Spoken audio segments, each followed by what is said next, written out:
Halo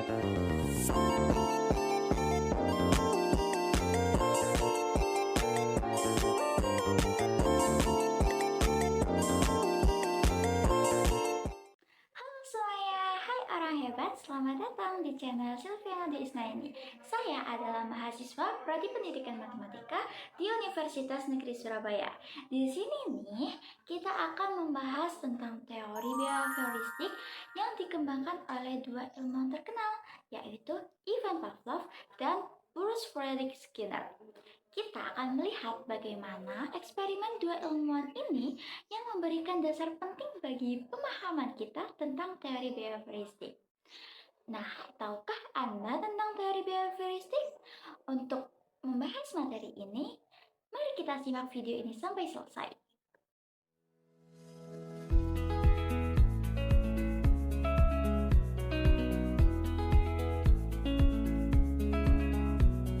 Teori behavioristik ini juga dikenal dengan teori belajar perilaku, di mana kita berfokus pada perubahan perilaku yang dapat diamati sebagai hasil dari interaksi dengan lingkungan.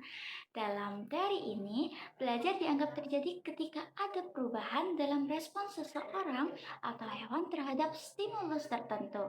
Nah, mari kita mulai dengan Ivan Pavlov, seorang fisiolog Rusia yang terkenal dengan eksperimennya tentang classical conditioning.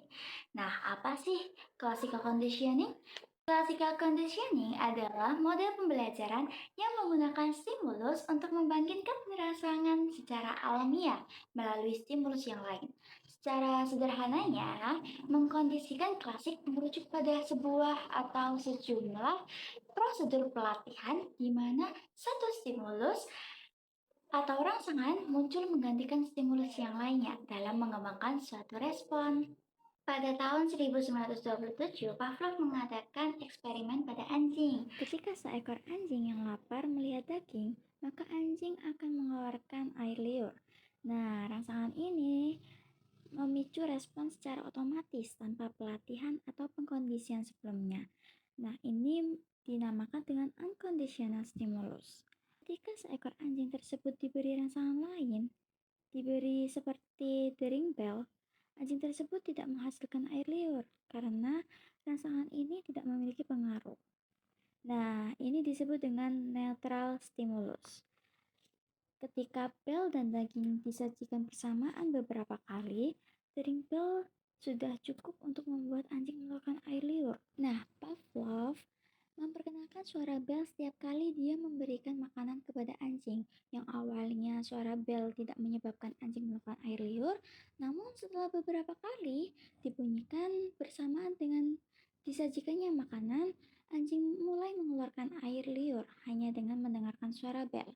Kemudian pada percobaan berikutnya, anjing hanya diberikan stimulus berupa lonceng tanpa ada makanan dan responnya adalah terus-menerus mengeluarkan air liur. Nah, ini menunjukkan bahwa anjing telah belajar mengasosiasikan suara bel dengan makanan. Untuk penerapannya bisa kita contohkan dengan ketika diberikan tugas, respon saya tidak senang. Ketika diberikan musik, respon saya senang. Ketika saya menggabungkan tugas dan musik, maka saya bisa mengerjakan tugas dengan enjoy.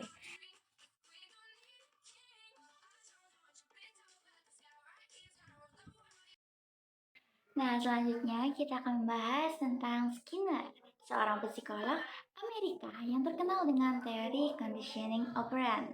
Skinner percaya bahwa perilaku bisa dibentuk dengan menggunakan penguatan dan hukuman.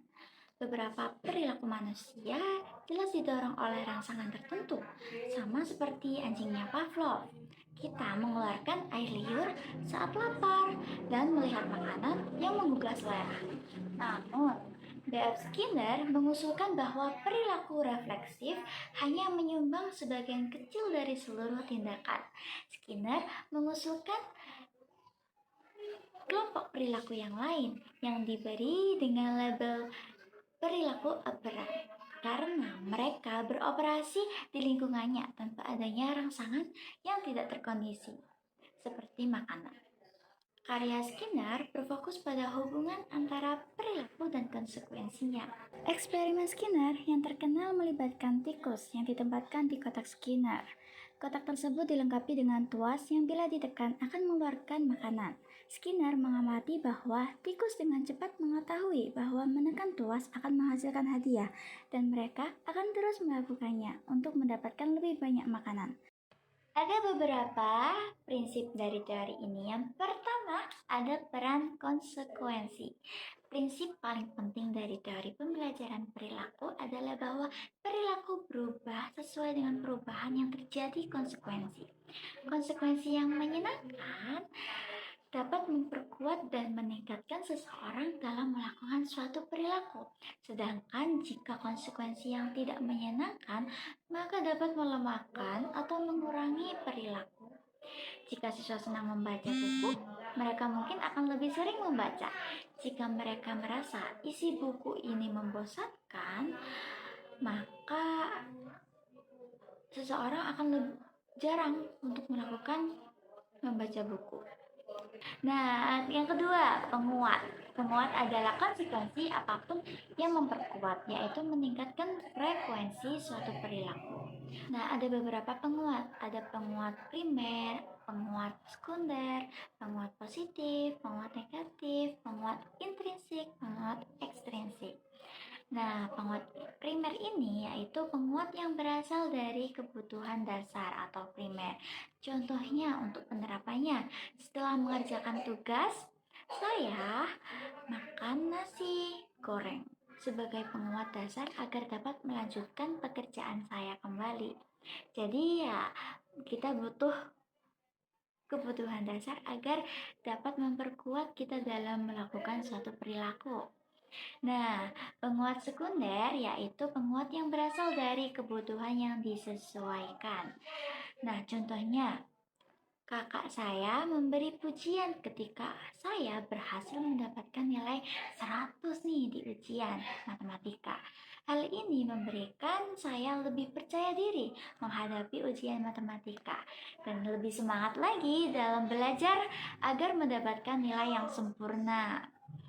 Nah, untuk penguatan positif yaitu penguat yang berasal dari konsekuensi perilaku yang baik sehingga perilaku tersebut dilakukan lebih sering.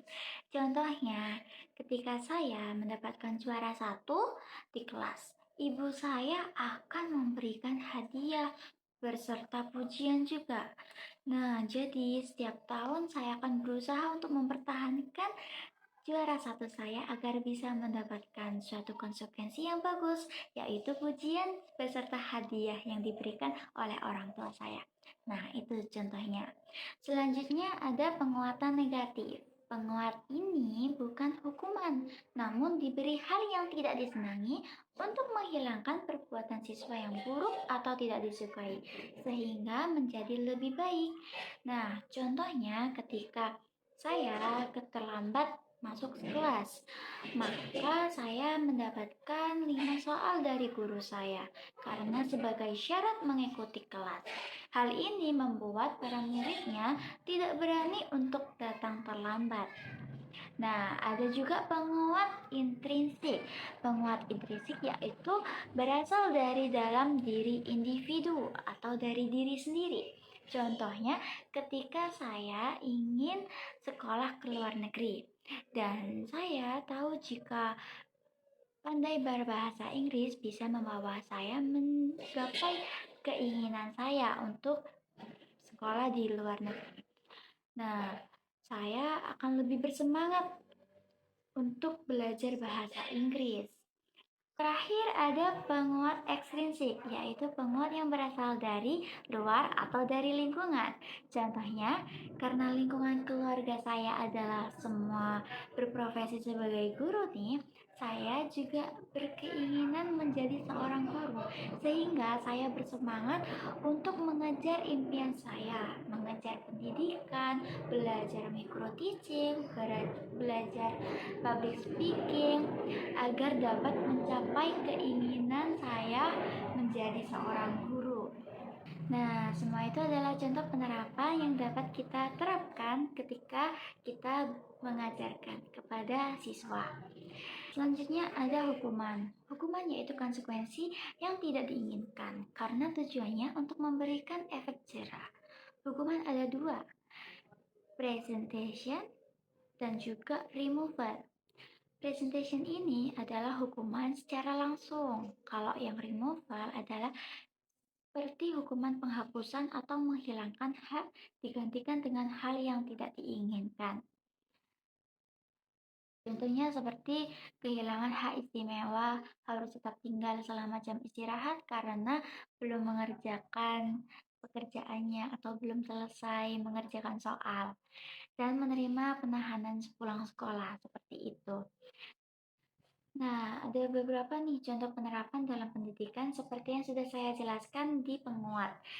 Nah, contohnya seperti seorang guru dapat memberikan penghargaan seperti stiker, poin, bintang untuk setiap tugas yang berhasil siswa kerjakan dengan benar.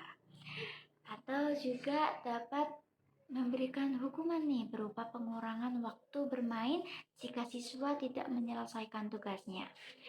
Nah, kita telah melihat bagaimana Pavlov dan Skinner memberikan kontribusi besar dalam memahami proses belajar. Pavlov dengan conditioning klasiknya menunjukkan bagaimana respon otomatis dapat dikondisikan oleh stimulus eksternal. Kalau Skinner dengan conditioning operannya menunjukkan bagaimana perilaku dapat dibentuk dan diperkuat melalui penguatan dan hukuman. Nah, terima kasih sudah menonton. Semoga video ini membantu Anda memahami teori belajar perilaku dari Pavlov dan Skinner. Jika Anda punya pertanyaan atau komentar, silakan tulis di bawah dan jangan lupa untuk like, subscribe, dan tekan tombol lonceng agar tidak ketinggalan video berikutnya. Bye-bye.